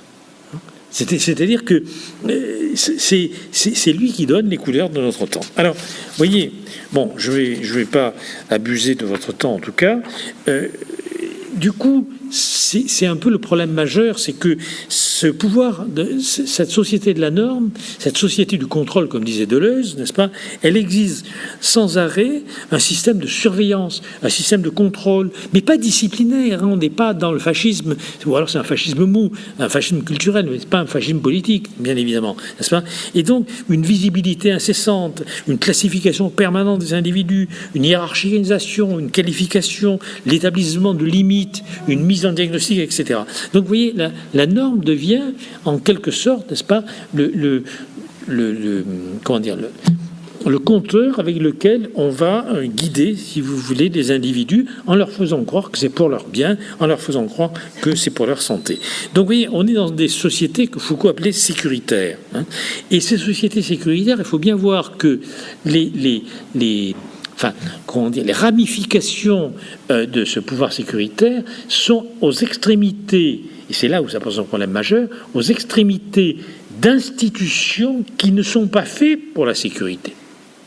C'est-à-dire que, si vous voulez, le pouvoir de contrôle des individus, le pouvoir de normalisation des individus aujourd'hui, c'est pas la police ou la justice, c'est pas ça. C'est au bout d'institutions comme l'hôpital, la recherche, l'information, etc. C'est-à-dire la famille. C'est-à-dire que c'est au bout de ces institutions dont la finalité était tout à fait autre chose que de contrôler ou de normer des individus. Et c'est ça qui est très très important. Ce qu'il faut bien percevoir, c'est ça. C'est-à-dire que justement, l'école, l'enseignant, sa finalité, c'est d'éveiller la curiosité d'apprendre de l'élève, de partir de son désir de savoir et d'y répondre en fournissant l'essentiel, n'est-ce pas ? Le médecin, ça va être de soigner ou de faire de la recherche, etc. N'est-ce pas ? Le journaliste, ça va être d'informer pour participer à la formation de l'esprit critique du citoyen, etc.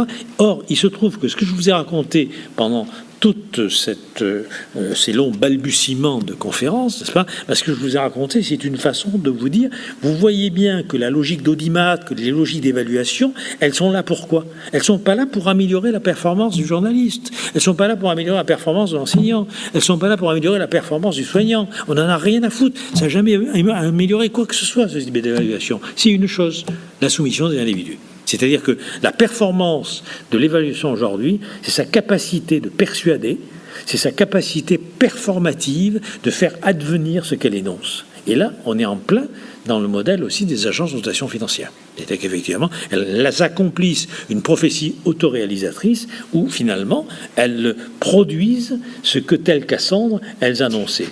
Et ça, c'est très très important.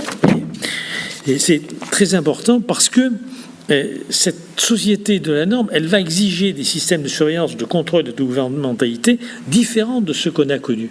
Et c'est un des gros problèmes, même en politique, pour tous les adversaires de ce système, c'est qu'ils se trompent de toute façon de société. Ils se trompent d'époque.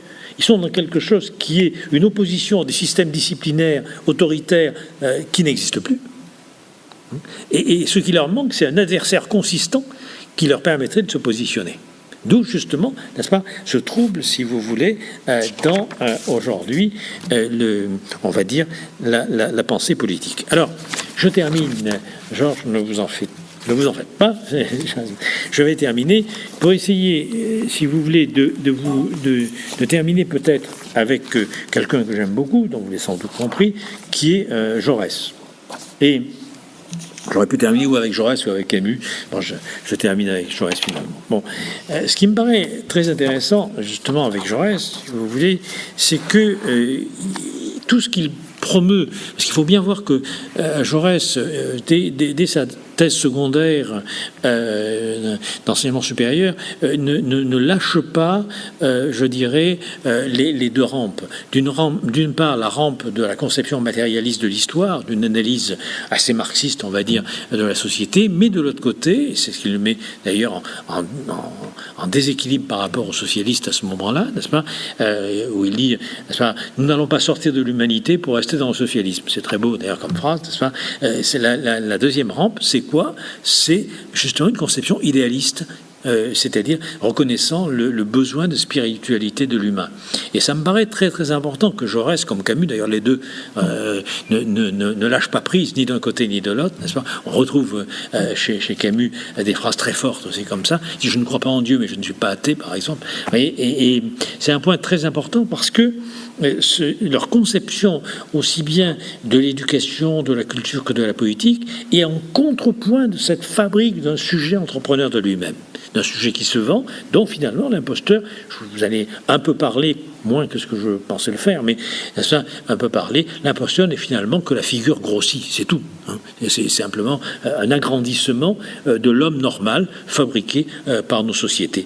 Et justement, ce sur quoi ils insistent beaucoup, c'est quelque chose qui est la fabrique d'un citoyen qui est émancipé par la culture, qui est émancipé par la réflexion morale, qui est émancipé par la réflexion critique. Et si vous voulez, pour terminer ces balbutiements, n'est-ce pas, il faut bien voir, n'est-ce pas, qu'il n'y a pas de création sans transgression des normes. Que ce soit au niveau de l'évolution de l'espèce ou les mutations génétiques, n'est-ce pas, permettent l'évolution, ce sont des transgressions de normes, que ce soit, si vous voulez, dans le domaine de la recherche, que ce soit dans le domaine du soin, que ce soit dans le domaine de l'information, dans tous les domaines, il n'y a pas véritablement de création s'il n'y a pas de transgression des normes. Et justement, la pathologie, je dirais, de l'imposteur, c'est d'être un homme normal. C'est d'être un homme normal, c'est d'être un homme qui est dans la répétition des valeurs, si vous voulez, n'est-ce pas, et ça, c'est très important. Je n'ai pas le temps de vous en parler, mais je pourrais vous montrer au niveau de la linguistique, je parle sous le contrôle du professeur Barbe, n'est-ce pas, je pourrais vous montrer également que la catacrèse, n'est-ce pas, qui est une figure de style extrêmement importante, et la capacité justement de transformer la signification d'un mot pour dire une réalité nouvelle. C'est-à-dire que même dans le langage, comme on n'a pas tous les mots pour dire tout ce qui va devenir qu'on ne connaît pas, eh ben on transforme le sens, la signification des mots en utilisant un mot ancien. Par exemple, bon, on va parler des ailes de l'avion. Comme on n'avait pas construit d'avion avant, on ne savait pas comment nommer cette partie. Par analogie avec l'oiseau, on va appeler ça les ailes, n'est-ce pas? Donc on va transformer, si vous voulez, le sens d'un mot pour pouvoir désigner une nouvelle réalité. On fait sans arrêt des catachrèses. Si je fais ça, je fais une catachrèse, la montre, c'est pas fait pour me gratter l'oreille, mais je me sers de la montre pour me gratter l'oreille. Et donc, cette capacité d'invention, cette capacité, si vous voulez, d'innovation, on l'a véritablement, non pas par une adaptation normative, ça, laissons ça aux conformistes, aux imposteurs et aux apathiques, mais au contraire par une transgression, si vous voulez, des normes, par quelque chose qui est de l'ordre de, véritablement, du lieu, du site, je termine là-dessus, du site de l'humanité. Et je termine justement avec Jaurès. Il est évident que pour Jaurès, par exemple, l'humanité, c'est pas une transcendance, l'humanité, c'est pas un individu, c'est pas tout individu. L'humanité, dit Jaurès, c'est une parcelle d'humanité. C'est une parcelle d'humanité en chacun de nous qui refuse de faire de l'homme simplement un outil de vivant, ce que Aristote appelait un instrument animé. C'est ça l'humanité. Et il a une très belle phrase, Jaurès, il dit que justement l'humanité porte en elle-même une idée préalable de justice et du droit. C'est cet idéal préconçu qu'elle poursuit de forme de civilisation en forme supérieure de civilisation. Et qu'est-ce que c'est l'humanité? Eh bien, c'est ce qui résiste justement, n'est-ce pas, à ce qu'on fasse simplement de l'homme un usage, que cet usage soit un usage d'instrument ou l'usage d'une fonction. Et il montre comment, si vous voulez, je le cite encore, n'est-ce pas, tout le mouvement de l'histoire résulte de la contradiction essentielle entre l'homme et l'usage qui est fait de l'homme. Que ce mouvement tende, comme à sa limite, à un ordre économique où il sera fait de l'homme un usage conforme à l'ordre. C'est l'humanité qui, à travers des formes économiques qui répugnent de moins en moins à son idée, se réalise elle-même. Donc vous voyez, c'est très important parce que ça veut dire quoi? Ça veut dire que par rapport à la notion de valeur dont je vous ai parlé tout à l'heure, chez Jaurès, la valeur c'est quoi? C'est ce qu'il appelle la valeur d'homme. C'est-à-dire qu'en gros, c'est ce qui vient résister à tout fatalisme biologique ou économique. C'est très important parce que, vous voyez, dans toute société, il n'est pas du tout évident que l'on ne puisse pas se résigner à l'état des choses. Aujourd'hui, nous sommes, si Georges me donne 2 heures, je vous en parle, dans une société de la résignation et dans une société du fatalisme, en gros, où nous considérons que nous ne pouvons rien faire par rapport au fatalisme de l'économie, par rapport au fatalisme géopolitique, etc. Or, chez Jaurès, comme chez Camus, il y a cette idée que l'humain, c'est justement non pas ce qui se soumet à la fatalité, qu'elle soit biologique ou économique, l'humain, c'est justement ce qui résiste à cette fatalité, qu'elle soit biologique ou économique. Je vous remercie.